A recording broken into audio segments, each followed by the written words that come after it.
rooting you on and cheering for you on the sideline. So at this time, you have the floor. All right. Me.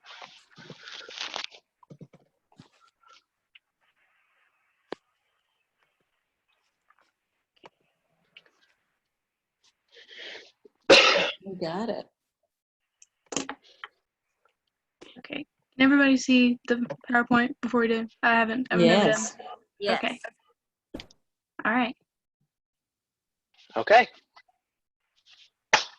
See, with just that, I caught everyone in this call's attention with just a little bit of air friction in my hands. That, ladies and gentlemen, is the power of sound. Sound, more specifically, music, has the power to influence our minds and thoughts, captivating us in its trance and even expanding upon our education. We are Project Hear Me Out, and we have an idea that would change our community and impact those in it. Okay, so first we'd like to give you some background on music and how it affects people. The impact of music, it exercises many different parts of our brain, and it has been scientifically proven that playing and listening to music improves our brain function. So you can see in this chart just how many areas of our brain music go through, just so we can hear it. And all that exercise, for our brain is pretty good workout. It's easy to see how music would help to grow and develop a growing child's brain. It helps develop and refine many skills. Some of these include language skills, listening skills, memory retention, and motor skills. The neural behavior of music makes it the perfect workout for a child's brain. As beneficial for music is for everyone, it holds a special power for those with special needs and autism. This chart shows how the practice of music therapy vastly helps special needs children with communication, vocabulary, speech, and less maladaptive behaviors. So music therapy is a type of therapy that uses music and singing, playing instruments, and all those different kinds of things to help children with special needs to kind of cope and be able to understand things better. And so this chart shows how their communication goes up and how their social responsiveness is bettered when they are participating in music therapy. Free and accessible forms of enrichment for children are scarce at best. The lack of access we have to musical enrichment in this county is something we really hope to amend. We hope to present an affordable and accessible form of music therapy.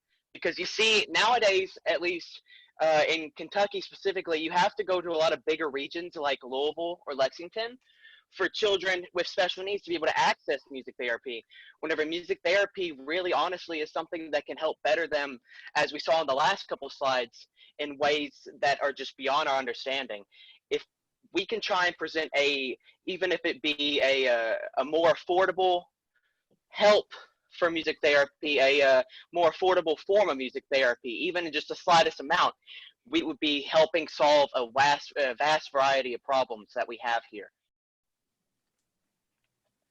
So our solution to that problem and the thing that we're going to propose today is the music wall. The construction of the music wall would be in the county's Parks and Recreation, and this wall would be a type of sensory playground equipment that would let children play physically while giving them the mental workout they need. A music wall isn't an actual wall like it says, but a piece of fencing that you install, and a lot of people paint it and place different things on it that are percussive, like pots, pans, buckets, and old percussion instruments for children of all ages, heights, and maturity levels to enjoy. And you can see in the picture kind of what it's about. There's PVC pipes that make little mallets, little xylophone kind of deals, and pots and pans that act like drums. There's washboards. You can pretty much use everything, and the children love it. Now we're going to be discussing the fact that we are how we get it to work, how we would make this happen. For our music wall, a 6 by 6 foot double-sided pine fence would work best and last the longest. As you can see in the bottom, this is the type of pine fence that we have been looking at, due to the fact that you can actually attach more stuff to it and diversify it easier than a lot of the single-sided pine fencing. This would help provide a project for a community company to take on and provide a job and publicity for them. Right now, I've talked to multiple different fencing companies from around the area, and right now we're in the talks. If we were to go with them, G&L Construction, which is out of Greenville, would be happy to do the project. This wall would utilize old keys from mallet instruments from different, like the different various elementary school music programs that we have, the different music programs at the middle schools, anything. There's tons of old keys that are just taking up space, and we could utilize them and add them to this to where we could actually try and get more people involved with music than them just sitting in a back old dusty room. Pots and pans, just various buckets, old tambourines, and even wooden spoons can be used. So really, honestly, everyone in the community can donate to this project, and it would make use of a lot of different recycled materials, and it would involve everyone in this community.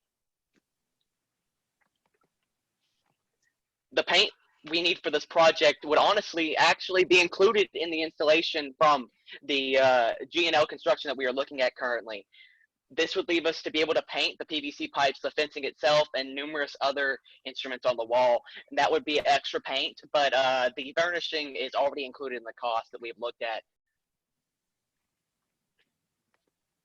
Speaking of the cost, we're going to now be talking about the projected price of the music wall itself. The fencing for the wall would cost approximately, at least from the quote that we got, $750 to be bought, installed, and painted / furnished. With the help of this grant, we could use the remaining $250 to buy the instruments we need and percussive objects to put on the wall, along with the nails and screws required to attach them. It could also be used to paint different objects on the wall.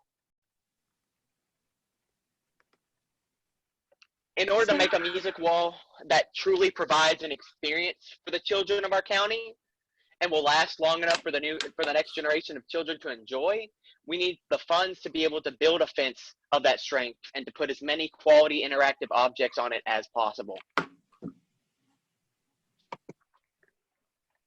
So now we're going to talk about if we could put a music wall in, how it would impact our community and our children and the legacy even of our county. In our community, a music wall would be another unique addition to the cultural landscape of our county. It would also be a kind of advancement towards a more modern forms of enrichment while honoring our musical roots. So we all know about the Everly Brothers and all those musicians that come from our county. It's kind of the same, teaching our children about the same music kind of culture that we have here. For the children in our community with special needs, this wall would be a wonderful form of therapy and enjoyment.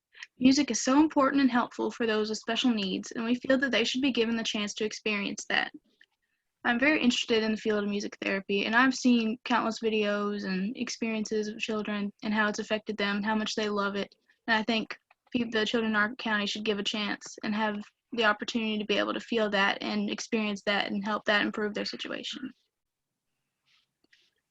The whole goal of Project Hear Me Out is to provide an enriching opportunity for the children of Muhlenberg to feel the positive effects of playing music as they grow and mature. We feel the community wall would be providing this for our children. Our county has a rich history of music and musicians, like the Everly Brothers and John Prine. It has been a part of our culture for a long time. A music wall is a great way to continue that legacy in our children and get them involved in musical culture. So we just keep our legacy going, keep it living on, and it's a way for our children to understand that and grow up with that.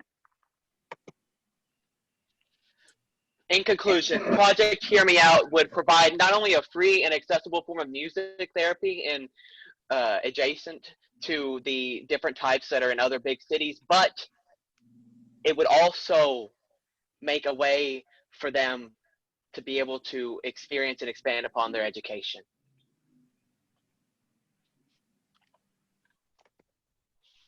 And that's all our PowerPoint. So thank you guys. Do you guys have any questions? I'm sorry if I missed it. Where were you hoping to install it? We were hoping to install it at the Parks and Rec Center that's beside the high school. Okay.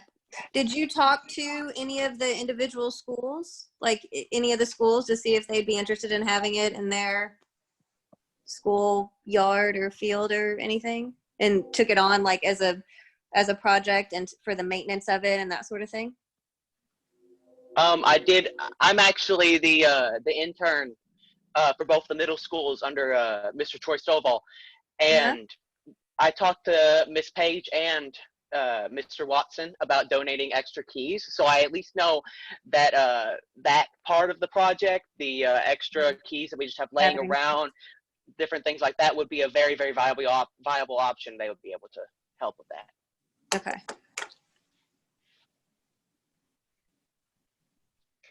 I thought it was a fantastic presentation. Thank you. Thank you. Thank you very much. Thank you. Thank you, guys. A lot of thought went into that. Thank you very much for your willingness to share and for working hard to put that program together. Thank you very much. Thank you so much. And thank you all for your time. All right. Thanks. Have a good evening. You too. You too.